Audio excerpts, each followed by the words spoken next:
Alright, here we go again. To see if maybe we can get to the end of the game without dying.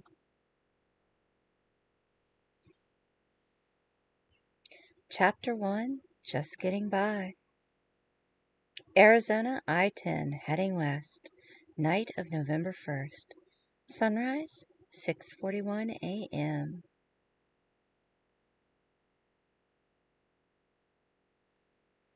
You're getting ready to pass a diesel Mercedes when the shifter goes all loose. You jiggle the stick and pump the clutch, but it's like holding a dead man's hand. Your old Honda drifts off the highway in a cloud of sand and grit. A moment later, the engine stalls. You pop the hood and fumble around in the back for a flashlight. Then you realize it's getting light out. You can feel that this poor car, your companion for 10 lonely years, is finished. And if you're still out here when the desert sun rises, so are you.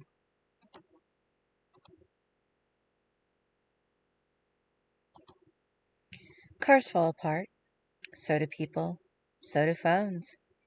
You pull out your old iPhone and check the time in the cracked screen. 6:05 a.m.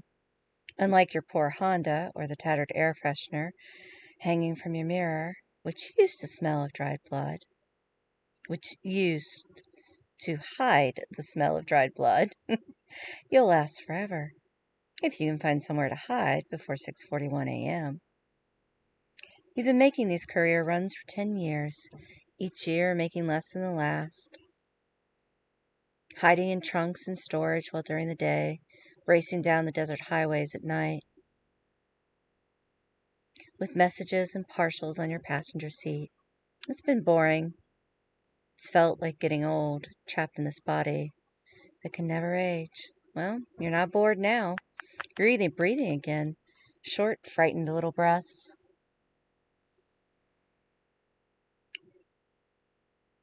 As you watch the sky lighten in the east, nerves you thought extinguished years ago fire up again, making your hands shake. You feel almost alive as you check under the hood. The cable clutch is fucked. No surprise there. Maintenance hasn't been a possibility, let alone a priority. And when you look at the engine, you realize the problems ran deeper than one busted cable. You've been ignoring the warning signs, like an old man who keeps on coughing and won't go to the doctor. And the engine looks like you're going to look like in exactly, you check your phone again, 16 minutes. Maybe there's still time. You look around the dusty highway, the wasteland that stretches out onto the black horizon in every direction, and try to recall your mortal life. Something you learned while you still drew breath must have the power to save you here. So, first thing I'm going to do, turn on the stat indicator, because I really want to know what's going on.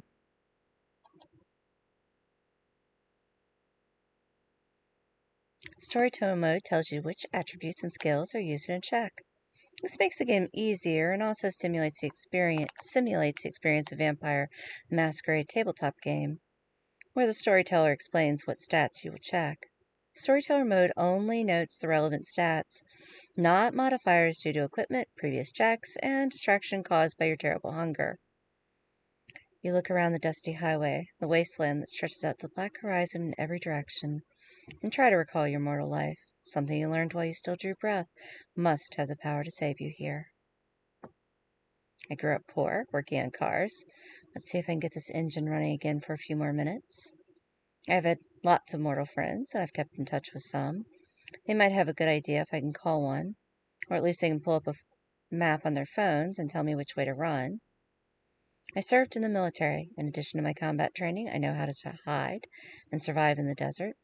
I got a good education, and I haven't let my knowledge stagnate now that I'm dead. I used my phone and some maps to figure out where to go.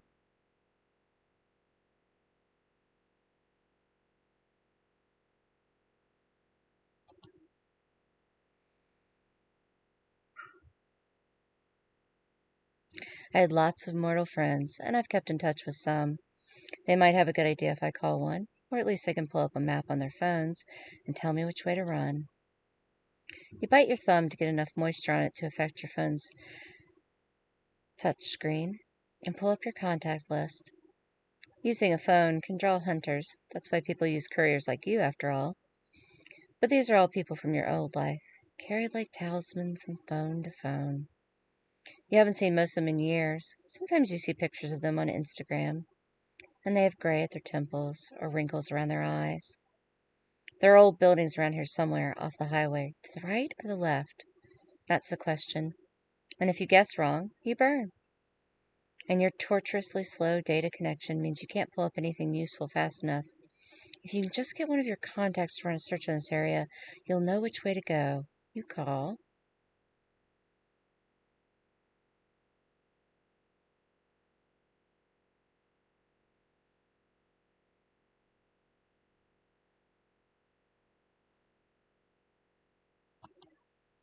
Elliot, an old society maven and the mother of a college friend. She keeps odd hours and can pull up a map. A rich friend named Rainier, a snob and a bit of a hustler, but he has a good job, owes me a favor. A young woman named Chance, who was infatuated with me. A guy named Radu, who ran a mixed martial arts club. We're still on good terms, and he was a smart guy. He must know something. I still follow the career of a scientist named Vani. I met her just before I became a courier, back when I still kept up my studies. She owes me a favor.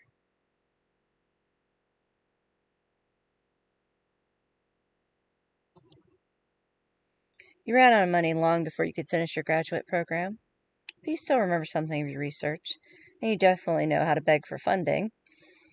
You crawled through the ruins of your old life shortly after your embrace. You met Vani, who was an undergraduate at the time.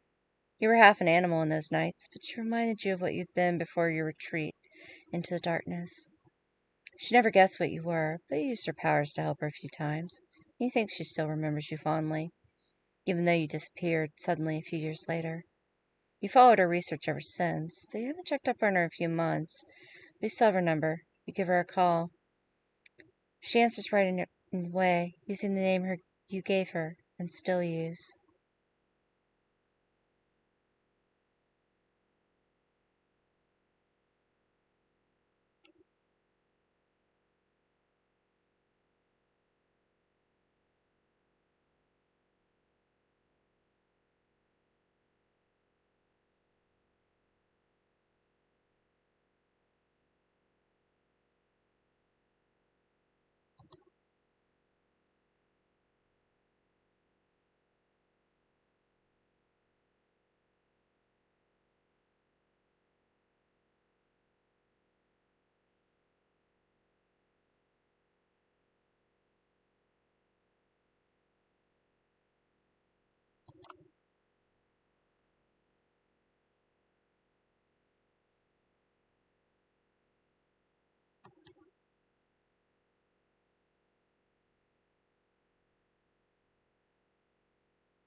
Is that you, Katu? She says. She sounds tired, and you wonder if you just woke her up. Oh, God, how did you get this number? You tell her it's the same number she's had for years, and start to explain how she can help when she cuts us up. You can't call me that, she says. I'm sorry, but you just can't. I'm working. I have to go. For your own sake, don't call me. She hangs up. And while Vani's panicked reaction is an interesting mystery, you're going to burn in a few minutes if you don't have time to think about it. Instead, you grab the whole satchel with your deliveries and head away from the highway, looking for anything that might save you from destruction. An old mine shaft, an abandoned shack, anything. The stars of the east are gone, replaced by a blue-purple haze. It's 6:30 a.m. You remember the last time you saw the sun? You were so focused in those days. Life was so clear. You knew what you were going to become. And then you were working in a coffee shop down the street from Starbucks, taking a gap year because you didn't have any money and were having problems with your student loan payments. I remember looking out the window as the sun set, turning the windows red gold. The Starbucks was hopping. So was a gastropub next door. The Chula coffee shop was empty. And then the sun set, and someone came inside and didn't order anything. When you rose again, burning with hunger and sticky with your own blood, your killer did not call you kindred or Canite or vampire. First, you learned about your clan, your lineage, a bloodline that existed since before history, before all the cities except one. Your killer said you belonged to.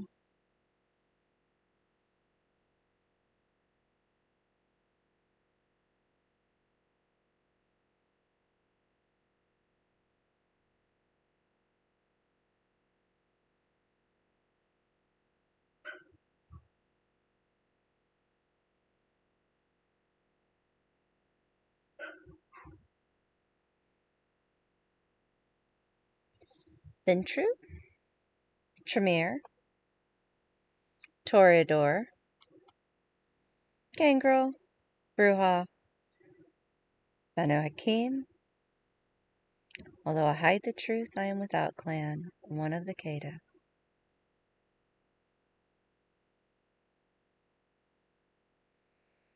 Hmm.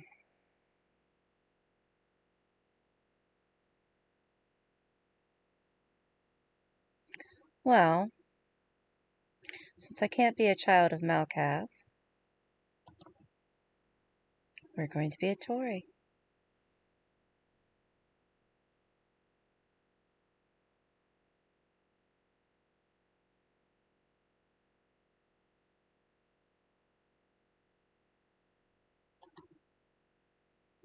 The elegant and sophisticated ascetes would prefer you didn't call them degenerates.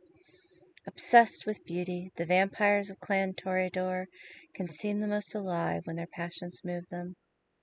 Disciplines, aspects, celerity, presence, supernaturally keen senses, and a beguiling aura let the ascetes thrive among high culture. When things go wrong, unnatural speed helps them escape. Clan weakness, distracted. Toreadors are so obsessed with beauty that it can endanger them.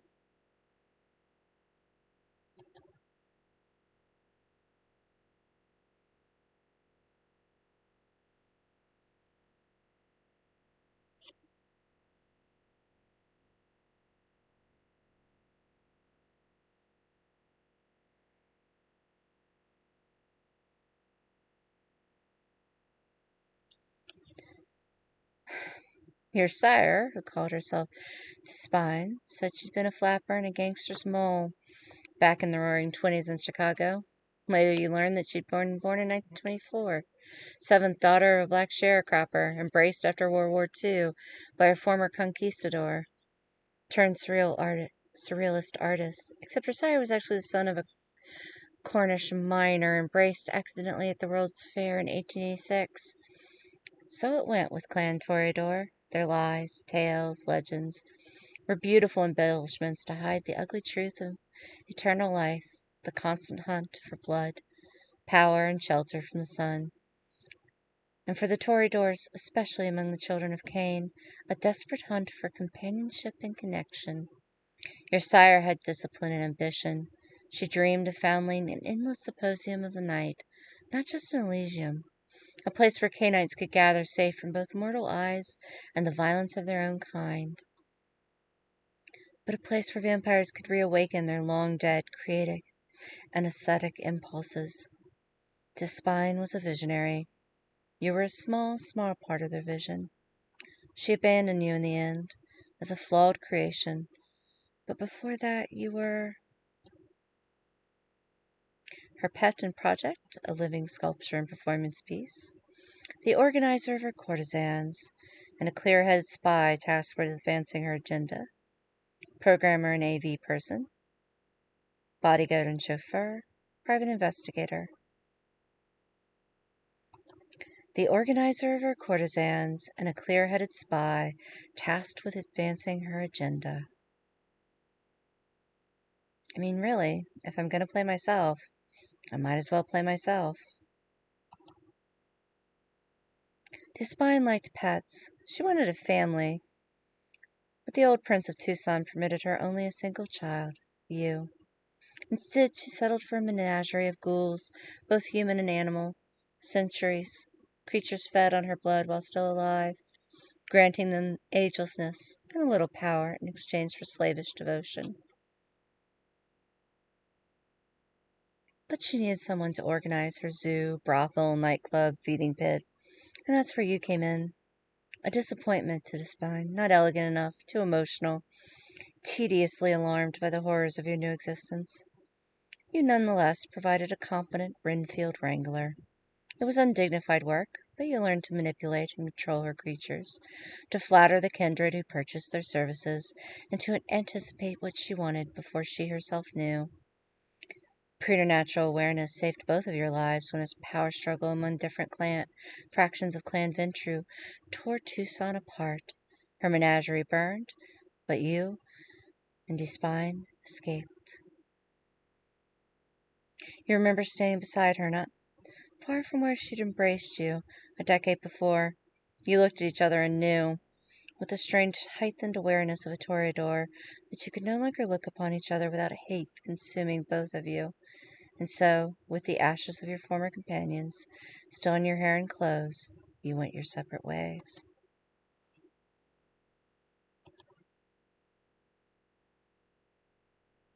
Charisma, manipulation, composure, resolve.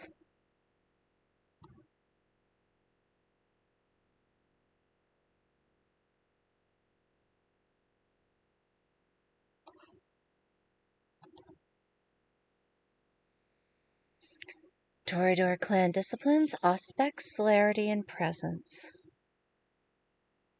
Toreador clan bane, distracted. The degenerates are easily overwhelmed by the beauty they see in the world, and it takes an act of will to focus when this happens. After all of that, 10 years on these miserable streets,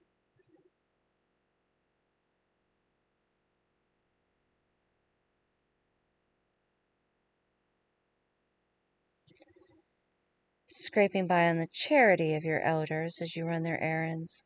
You've lost your edge, the clarity of your focus, sacrificing specialization in order to learn trick after trick in order to survive from night to night. If you were still alive, you'd be middle-aged.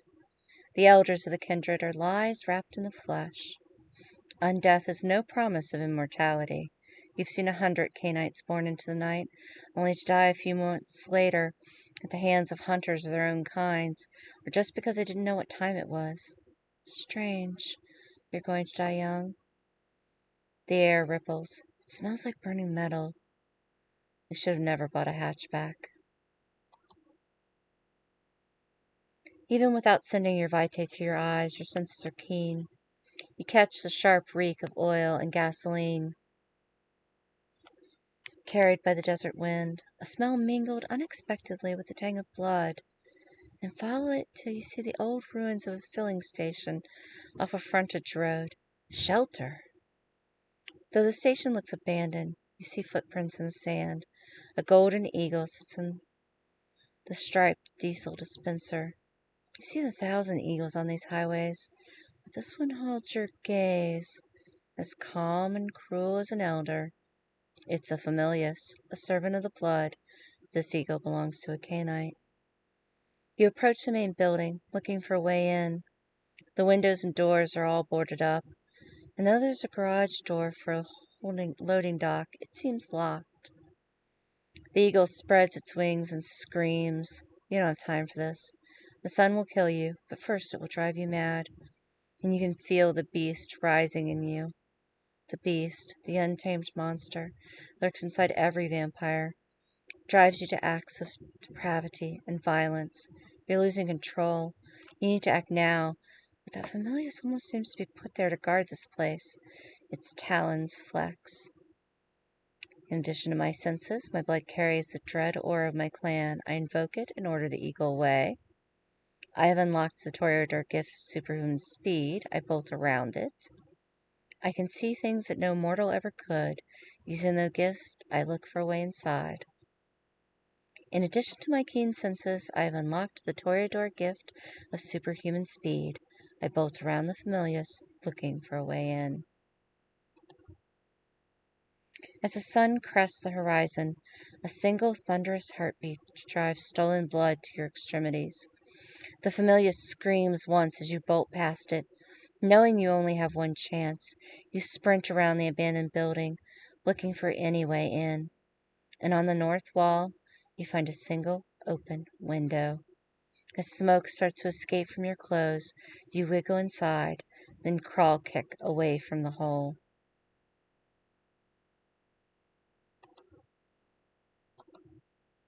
A wave of exhaustion hits you as the sun rises fully. The kindred were not meant to remain awake during the daylight hours, and you look around for anywhere safe you might rest. There's an old metal-top freezer beside a counter here, just big enough to hold you, and sealed against the sunlight. Itching around the shafts of daylight that filter through the open window and the gaps in the boards. You wrench the old freezer open. It smells like expired milk, but you can't worry about that now. You drop into the old freezer and pull the lid shut. Then you mentally inventory all the things you do not need to worry about. You do need to worry about your ruined car, the ache of hunger in your gums, the hypnotically sweet smell of fresh blood somewhere in this building, the strange familiars. You may not survive another night, but you survived this one. You survived the deranged aesthetic fancies of your sire, Despine.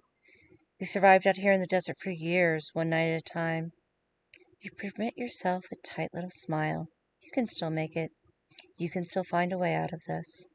And then the blackness of day sleep swallows you.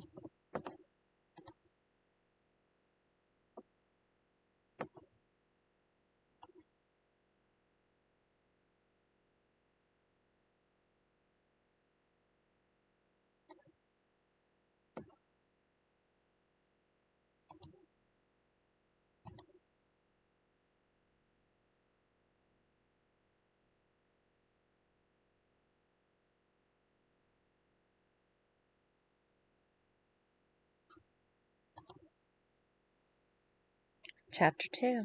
Into the Sunset. If anyone had found you that day in the disused freezer, they would only see a disheveled corpse. And while the sun is in the sky, that's all you are. The blood you got back in El Paso before you hopped in your Honda awakens the moment the sun sets. The return to consciousness is instantaneous and agonizing. You open your eyes in blackness. Your limbs are still heavy, as if crushed by the weight of the sun. As you wait, you think about the Camarilla, and you remember what the elders made you do after Despine disappeared. You were desperate then, and you knew you had to obey. They paired you with another desperate young Canaanite, a charming young man named Julian Sim. He talked too much. He was something that the other kindred called an Assamite. Back then you didn't know if that was another clan like the Toreador, another sect like the Camarilla. No one bothered to tell you. Julian had the eager energy of a congressional page and the glittering, patient eyes of a reptile. He was out for himself, and so were you, and that gave you something in common. You remember Julian's lime green geo-tracker crunching to a halt over gravel. You jumped out and felt the sand beneath your feet, still hot after hours in the sunset, though the night air felt cool. Carrying water for the ivory tower, eh, Kittu? Julian said with a little chuckle, hoisting the plastic gallon jugs out of the black of the tracker. Each read Buena Suerte or something like that in blue Sharpie. He didn't laugh. This wasn't humanitarian work. Or maybe it was. The desert princes still fear the thing that sleeps under those sands. They told you that if it woke up hungry, it would tear this land apart. How long you think we're going to do this? Julian asked. Julian talked too much, but sometimes he cut through the bullshit with words that carried a constellation of meanings. How long? Decades? Centuries? We, neonates, nothing but larvae in the eyes of their elders. And this was awful work.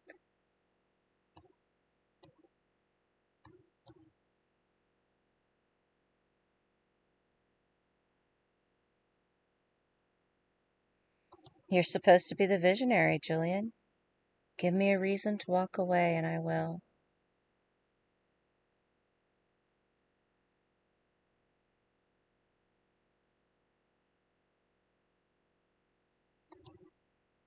You already know all the reasons, Julian said. This work will destroy us one way or another. We need money, Kitsu. That's the ugly truth. All my brilliance and all your oily charm won't help us if we don't have a couple $1,000 and some convincing IDs, will it? But if we can get that, just that, we can get away from all this. I'll even buy a new car and let you keep the tracker. But we need money. A hot desert wind whipped Julian's black hair around his head as he counted the gallons of water. The Camarilla gave you a job they considered necessary, even vital. Desperate migrants stumbled through this part of the desert, fleeing violence in Mexico and Central America for the promise of a better life in the States. Without water, many died. Aid groups dropped water and supplies for the migrants. The year before, the Camarilla had infiltrated and supplanted one of those aid groups, replacing their members with you and Julian. Your job? Position the water above the scattered layers of the Nosferatu elder, the one known as Rare Mouse. The victims he claimed would give him enough blood to prevent his full awakening. This sucks, Julian said, as you checked the GPS coordinates on your Garmin. I mean, I know what we are. I know what we do to survive. But this is just so stupid. It's inefficient and wasteful. This is how the world ran 2 or 3 centuries ago, Kitu, before anyone invented flowcharts or assembly lines. It was horrible work, but what choice did I have? It was ugly work, but more people would suffer if the elder woke up. They were just food. Why care? It needed to get done. The work was intolerable. I convinced Julian we need to find something better to do with our own lives.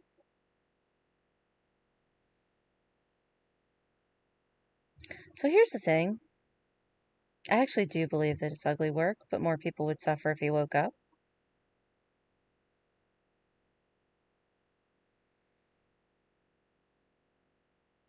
Tori, manipulative.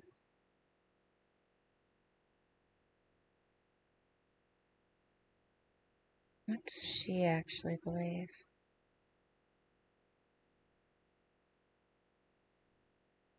Food. They were just food. Why care? It needed to get done. And maybe the smart ones knew enough to escape. You shrugged and did what had to be done. The moment you'd understood what you'd become, you knew you would have to make certain sacrifices in order to maintain your undead existence. Like Julian, you eschewed pointless cruelty, struggled to control the beast within you. But unlike Julian, you tried not to lie to yourself. So that night, you checked your position on the Garmin one last time, dropped off the water, and got back in Julian's geo-tracker. A few months later, Julian got his money, though you never learned how. Something to do with venture capital, interest in the software he was developing. Anyway, one night he just disappeared, leaving you with the geo-tracker, a stack of CDs with file names written on them in blue Sharpie, and instructions to deliver them to an industrial park in Austin. You looked up his new company, 2001X, which was apparently located in Denver, but you never could find an address or a contact number, and that's been your life ever since. You can move your hands now. You push the top of the freezer open, haul yourself out, and drop silently to the ground. Your hunger is an ache in the back of your gums that leads right up behind your eyes that threatens to turn into a migraine. You can hold off the beast for a few more nights like this, but you'll need to feed soon. You wander past dusty and empty shelves and glance outside through the gaps in boarded up windows. You can't see that strange eagle, but you still smell blood. It's faded, but impossible to ignore. Movement catches your eye. It's just your reflection in the broken glass of an empty display case. You stare into the eyes of a haunted-looking, eternally young, non-binary person. You look like shit. Bloodshot eyes, skin pulled back from your nails and teeth, thrift store clothes. Even your satchel looks like someone dragged it down a highway. You check the satchel. Your deliveries, the USBs, are still in there. You're a clan Toreador, creature governed by beauty, and while your aesthetic sense sometimes wears into the monstrous, this will not do. Then you realize you've been staring, hypnotized at your reflection for several minutes. You can't afford to grow distracted now, especially since you hear something outside. A few whispered words in Spanish, weeping. Thank God. Food. They must have pulled some boards away to get inside, then covered them up so no one from the road spots their flashlight. You're in the middle of the disused convenience store's 3 aisles, invisible in the darkness. At the far side of the store, a short hallway leads to 3 doors, a locked bathroom straight ahead, then 2 doors, one to the left and one to the right. You guess the left door leads to a storage room. The mortals are trying to get it open. You count 4 of them, a man and a woman in their mid-20s, an ancient woman, frail and gray-haired older man, even smaller than the old woman. The young woman whispers something in Spanish you don't catch, then forces the storage room door open with a shriek of metal. Not much here, the young man says, sweeping the storage room with his flashlight. He's traveling heavy. Crowbar, backpack, water bottles, road flares. Those are your road flares. They must have found your Honda. Whoever they are, they're foolish or desperate to bring a woman in her 70s at least, and a guy who isn't built for this kind of work. You're surprised that they're this far north without having already made contact with someone. The young woman starts to jiggle the handle to the bathroom, which is between the storage room and the office. Bored and fearless, the old man hobbles down one of the aisles, and your beast screams behind your eyes.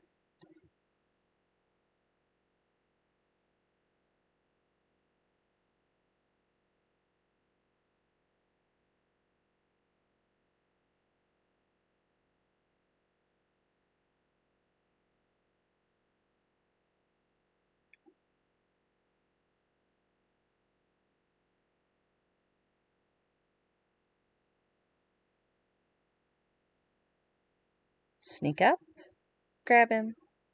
Not going to risk it. Stay hidden. Too many of them, I'm not taking any risks. Can't risk violating the Masquerade. I can sneak up behind him and drain what I need, before anyone knows what happened. I just need a little to take the edge off. He'll be fine. You need to feed while you're still in control of your actions. You wait until the others wander into the storage room, taking most of the light with them, then glide towards the old man. You tell yourself afterwards that you probably would not have been stealthy enough. A moment before you reach the old guy, you hear the young woman at the bathroom door shriek, and then you hear the crunch of bone. The old man turns, sees you, howls in terror. Before you can run, what's left of the young woman flies down the aisle, missing you by inches and splattering your face with blood, and knocks the old guy to the ground. He doesn't get up. You absolutely notice the woman's corpse is already drained of blood. Then you turn and confront the thing in the bathroom. The kindred of Clan Nosferatu are never beautiful, but this one is particularly hideous. Stark naked and so tall he has to stoop to get out of the room, with a flattened skull and huge bat-like ears that make it impossible to imagine what he'd look like in real life. And then you look into his flat, black eyes and realize there is nothing there. April 2007. In the end, we're weaker than they are, Jillian says, watching a trio of teenagers across a 7-Eleven parking lot. He sips blood from his extreme gulp, then uses it to gesture at the mortals. I mean, spiritually we're weaker.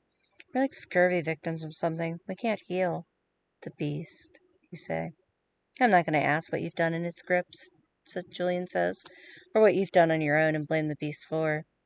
But I know the beast will eat you if you're not careful. It'll eat your soul and live behind your eyes. When that happens to one of us, the Camarilla call them whites and hunt them down. And the Assamites, you ask? I don't know, Julian says. I never had the courage to ask.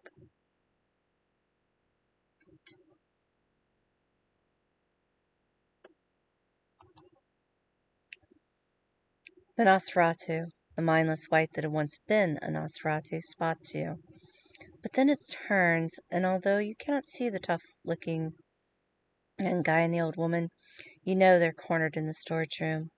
as a dead woman's blood runs down its chin.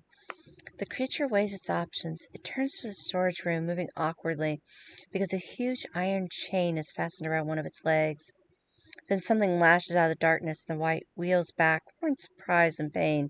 The young man strikes the creature again with his crowbar. It won't be enough to fend off a monster like this. These people will be dead in moments, and then the fallen Nosferatu will turn its mindless rage on you.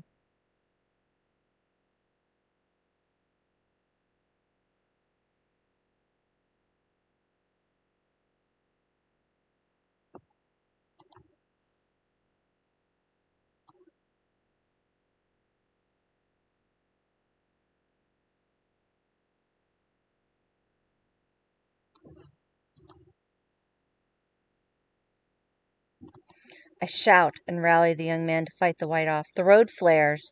That will do more against this monster than a crowbar.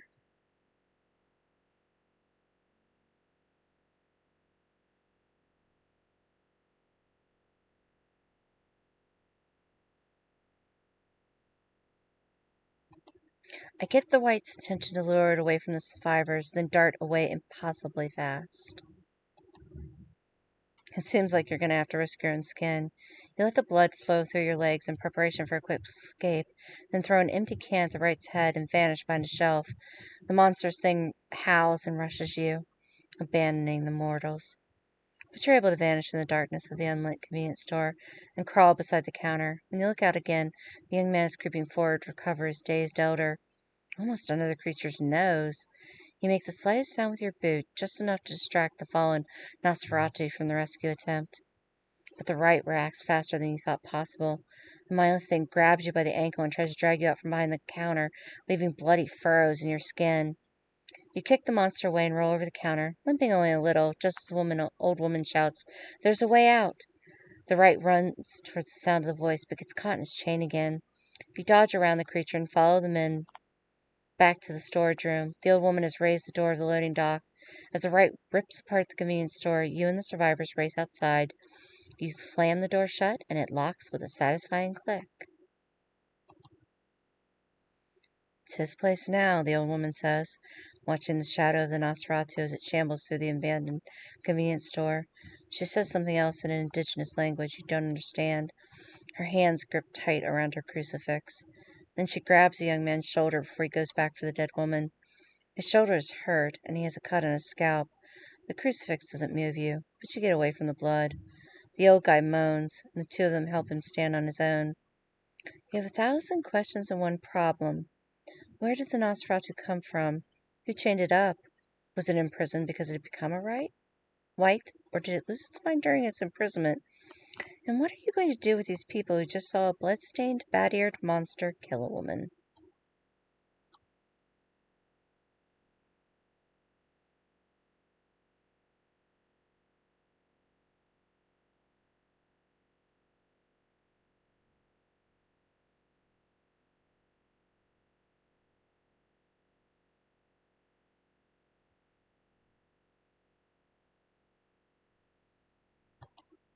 I need their blood, and it's bad to leave loose ends. I drain all three.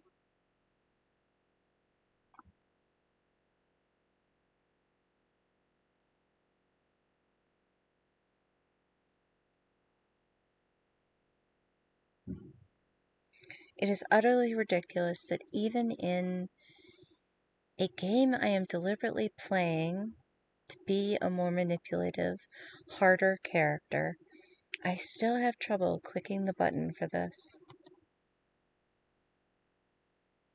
June 2002. There's killing, your sire says, and then there's killing. You get me? No, you don't. Not till you've done it both ways. The spine leans back on the other sofa. The man on her breast twitches a little. His face is pale, but not too pale. You know the signs now of a vessel who's lost too much blood. Some hunk comes at you with a gun or sword or some kind of sizzling hoodoo, and you twist his head off. You'll be just gonna rage at that, have no doubt. Your blood'll be up, your hands will shake like you're alive again. But it passes. Sometimes you've got to kill a man, or even another one of us. It's dangerous out there, you know. But these creatures, these precious creatures who've done the world no harm, She grabs her blood doll by the cheeks and points its vacant face at you. They're innocent. Do not harm the innocent. If you do. Her black eyes lose some of their lusters. I know I'm supposed to keep you on a short leash, Gitu, to remind you that I'm your mistress. But you're getting older, so let's level with each other's kindred. Look, I've done some dark things, and I felt my beast rise up and take a big bite out of my remaining humanity. Those stains on your soul never really go away. Don't start down that path. Destroy those who would destroy you. But in times of peace, live beautifully. Live without cruelty. Or one night you'll wake up and there won't be anything left inside of you but ugliness.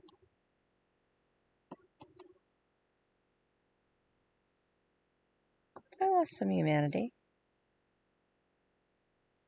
but I'm not hungry anymore.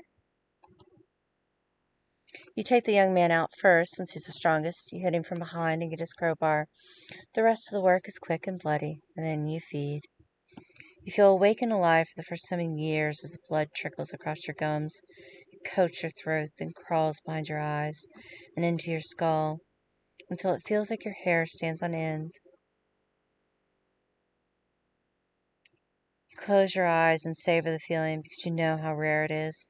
Tonight the hunger is abated, the beast is quiescent. But you didn't do it for your own selfish needs, you tell yourself. They needed to die to preserve the masquerade. The work was ugly, but necessary.